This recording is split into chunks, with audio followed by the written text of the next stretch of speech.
예, 유성엽 의원입니다. 장관님 혹시 뭐 그만두시라고 그러니까 혹시 뭐 서운한 생각이 드셨습니까? 아닙니다. 저는 뭐, 분명한 의지를 밝힌 바가 예. 있고, 뭐, 그대로입니다. 저는 뭐 정치의 요체는 책임이다. 네네. 이런 전제 속에서 국가 기강을 확립해야 되고 또 차질 없는 대책을 마련해 나가기 위해서는 좀 그런 어떤 조치가 필요하지 않느냐. 이제 이런 취지에서 드린 말씀이었습니다. 그래서 혹시라도 서운하게 생각하시지는 마시고요. 네. 예. 또 뭐 그러나 언제 또 이제 정리를 하시더라도 마지막까지 최선을 다해 주시기를 부탁을 드립니다. 네, 그렇게 하겠습니다.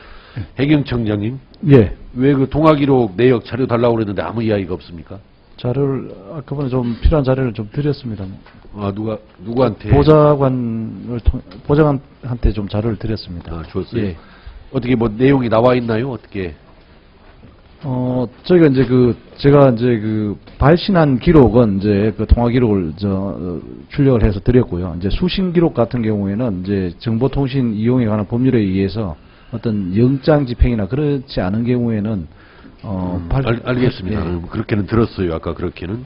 그러면 10시 30분 통화가 맞는 거죠? 그날? 예, 10시 30분경인데 뭐 1, 2분 차이는 있을 수가 예, 있겠습니다. 그러니까 차 속에서 받으신 거고, 청장님은? 저는 이제 차 속에서 받았습니다. 전화가 이렇게 걸려왔습니까? 예. 청와대에서? 예. 누가 비서가 바꿔준 겁니까? 아니면 대통령께서 직접 바로 이제 나타나신 비서관이 먼저 전화를 하고 대통령 해서 바꿔주겠습니다 해서 받고, 통화가 된 거고요. 준 걸로 기억하고 뭐 있습니다. 상대 전화는 뭐든가요? 휴대폰이든가 일반 전화든가요? 휴대폰으로 받았습니다. 휴대폰 전화로 왔고요. 주요 내용은 몇 분 정도 통화를 하셨습니까? 한 2, 3분 정도 되는 것 같습니다. 뭐 주요 내용이 저게 무슨 이제 내용이셨어요? 특공대를 전국의 특공대를 신속하게 저는 이제 투입을 해라. 예. 이제 그런 거고 이제 어떤 그래서 한 명의 임명이라도 근데 10시 30분이면 그 당시 배가 거의 밑바닥만 좀 노출되어 있지 더 침몰된 상태 아니었습니까? 그 상태는 상당히 이제 뭐 그런 내용을 통화 중에 청장께서는 대통령께 보고를 드렸습니까? 안 드렸습니까? 배가 다 침몰이 됐다. 상황을 이제 설명드린 걸로 기억하고 있습니다. 그러니까 배가 완전히 침몰된 10시 30분이니까 침몰되었다라는 상황을 대통령께 어떻든 전했네요. 그런 말씀. 예, 그 과정을 이제 좀 설명드린 걸로 기억됩니다. 예. 그런데 아까 우리 영상에서 봤습니다만 대통령께서 그렇게 뭐 구명조끼를 학생들은 입었다고 하는데 그렇게 발견하기가 힘듭니까? 이런 어떤 대통령의 언급이 왜 나옵니까? 제가 생각하는데 그 당시에 상식하게 아실 수 있는 또 그런 사항은 아니었다고 생각을 합니다. 예. 알겠습니다. 어떻든 장관님께 다시 여쭙겠습니다. 네. 저희들이 지금까지 그 산하기관이나 단체에 대해서 국정감사를 쭉 진행을 했습니다. 현장에 가서 했고요. 네. 이제 일반적인 제 느낌이 소위 관피와 해피아가 아주 광범하게 침투되어 있다 이런 걸 좀 느꼈고요. 네. 그래서 제가 생각이 공무원이면은 안 된다라고 해서는 안 되지만은 네. 공무원만 가능하다 이렇게 보는 것은 좀 곤란할 것 같아요. 네. 네. 그렇다고 해서 공무원이기 때문에 무조건 안 된다라고 하는 것도 또 그건 현명한 처사는 아닌 것 같고요. 그래서 네, 네. 어떤 그 합리적인 어떤 기준이라든지 어떤 방법 예. 이걸 좀 잘 찾아야 될 것 같다라는 생각이 네. 들었고요. 전문성을 이렇게 이제 좀 활용할 수 있는 그런 점에서는 또 필요한 측면이 있습니다. 예. 그런데 이제 뭐 안전이나 규제나 예. 이런 데서 이제 유착으로 끼리끼리 인해서 유착이 주는 부분은 또 피해 고리를 끊어줄 필요가 있고 감독이 제대로 안 된다든지 예. 이제 이런 거는 또 피해야 되지 않는가. 직업 윤리상 또 공직자로서의 윤리를 지킬 수 있도록 그리고 정착이 돼야 된다고 국정감사를 하다 보니까 임기가 지났는데도 계속 또 그 자리에 있는 경우도 있어요. 임기가 지났는데. 네네. 또 어떤 경우는 공석이 생겼는데도 오랫동안 방치를 하는 경우가 있어서 네. 이게 뭐 이제 세월호의 영향으로 이제 거기까지 미처 장관님께서 챙기지 못해서 아마 생긴 현상이겠거니 하는 생각도 들면서 네. 이게 뭔가 어떤 확립된 원칙이 좀 없는 조직들 같다. 좀 기강이 해이가 되어 있다. 안 이러다라는 그런 생각을 좀 가졌는데요. 네. 좀 그런 부분도 좀 눈여겨서 한번 체크를 하실 필요가 있겠다라는 그런 생각이 듭니다. 예. 그리고 또 하나는 부실방만하다라는 그런 생각이 좀 들고요. 네. 또 그럼에도 불구하고 연봉들은 상당히 많은 수준이다. 어디 항만공사 사장 같은 경우는 연봉이 3억이 넘던데요.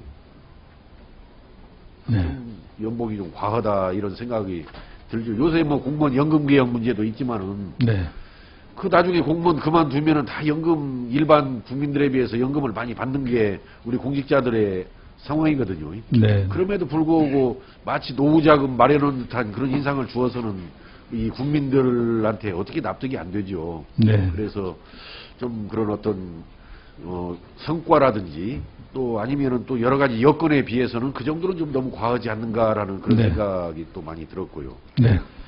공기업의 도덕적 해이가 예. 생기지 않도록 저희들이 좀 또 이제 지도 세월호 당국을. 참사와 직접 관련된 기관은 뭐 물론 이제 정비를 박차를 가해야겠지만은 네.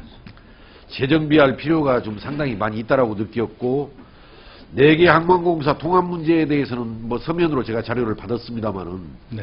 그 어떻게 생각하십니까, 장관님께서? 예, 통합이냐 아니면 현체제로 유지하면서 또 관리를 잘 하느냐 하는 데 대해서는 일장일단이 있으리라고 봅니다. 그러나 또 그게 지방자치단체에서의 그 항만 운영에 예. 여러 가지 또 관여하는 이런 측면하고 이제 맞물려 있어가지고 이 통합하는 게 그렇게 간단한 그런 사안은 예. 좀 아닌 것 같습니다. 그런데 이제 감사원에서 2010년도 1월 4일 날 통합 방안을 권고를 했죠. 네, 감사원에서. 공고가 있었습니다. 그리고 이제 용역을 중앙대학교 산학협력단에다가 용역을 맡겼던데요. 해수부에서 네. 맡긴 겁니까, 그 용역은? 예, 그런 것으로 예. 맞습니다. 용역비가 얼마를 들여서 만들었습니까? 이 용역. 용역비가 2억. 예, 2억 들여서. 이 맡겼던 통합 방안에 대해서 2억을 들여서 용역을 했어요. 네, 네. 나중에 한번 그 자료를 정확하게 예. 한번 내주시고요. 예, 그렇게 하겠습니다. 여기에 보면은 통합 시에 한 50억 원의 예산 절감이 가능하다라고 제시가 되어 있던데요. 네, 네. 저는 이 50억 원이 적지 않다라고 생각합니다. 네. 물론 이제 통합 시에 또 부작용을 지적해 놓은 부분도 있어요. 아까 장관님 말씀하신 거 네, 포함해서. 근데 연간 50억 원의 예산 절감이 가능하다라면 이것은 적지 않은 저는 예산 절감이다라고 생각하는데 네. 다시 한번 이 통합 방안에 대해서 한번 또 다른 기관에다가 한번 또 의뢰를 한다든지 해서 네. 왜냐하면 많은 여야 의원님들의 공통된 생각이 그겁니다. 이 국회의원들의 판단이 네. 전문가는 아니지만은 굉장히 동물적인 본능이 저는 있다라고 항상 느끼고 있는데 네. 많은 여야 의원들께서 이것은 통합에서 이론화시켜서 가는 것이 정답이다. 이것이 그 당시 중론이었습니다. 네. 예, 한번 더 깊게 한번 판단을 더 해주시기를 부탁을 네, 드립니다. 검토하겠습니다. 예, 나머지는 서면 질문으로 마치겠습니다. 유성엽 의원님 수고하셨습니다. 다음은 존경하는 유승호 의원님 질문해 주십시오.